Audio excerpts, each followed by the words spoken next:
Julie loved playing games on her mobile. Every day, she would sit for hours, tapping and swiping, completely lost in her colorful world of pixels. Her grandmother, Rose, watched her quietly, worried. She remembered the old days when stories were told aloud, bringing magic to life in the imagination. "Julie," Rose said gently, "don't you want to try something different today?" Julie barely looked up. "I'm busy, Grandma. My game is at the next level," she said, barely hiding her frustration. Rose smiled mysteriously and took out an old, dusty book from the shelf. Its cover was worn, but a faint golden glow seemed to come from its edges. "This," she said, handing it to Julie, "is no ordinary book. It can speak and take you on adventures." Julie laughed. "A talking book? That's silly, Grandma. Books don't talk." But Rose's eyes twinkled. "Try it, and you'll see." Reluctantly, Julie opened the book. A soft voice echoed from its pages.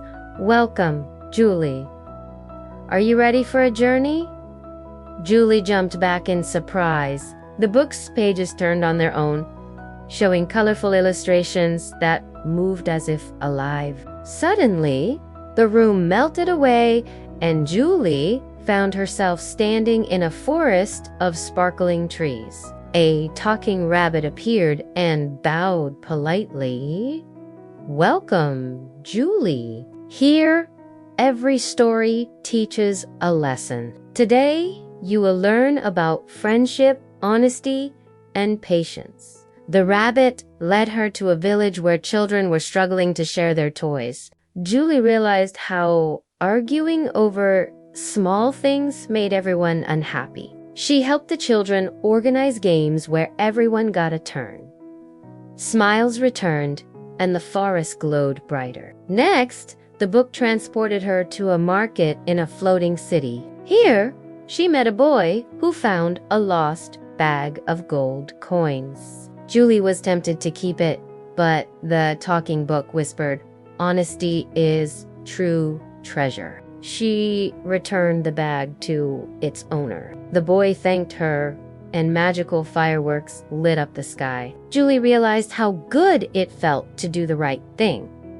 Finally, the book led her to a mountain. At the peak, a giant flower bloomed only if she waited silently. Julie sat patiently, watching clouds drift and listening to birds sing. Slowly, the flower opened in a burst of colors. The book's voice said, "Patience brings beauty, Julie. Not everything comes instantly." As the adventure ended, Julie found herself back in her room, the magical book resting on her lap. She hugged it tightly and smiled. "I understand now, Grandma," she said when Rose came in. "Books are true friends. They teach more than games ever could." Rose nodded. "Yes, my dear. Knowledge and stories are the most precious treasures. Moral books are true friends. They teach valuable lessons about friendship, honesty, and patience, treasures that last a lifetime."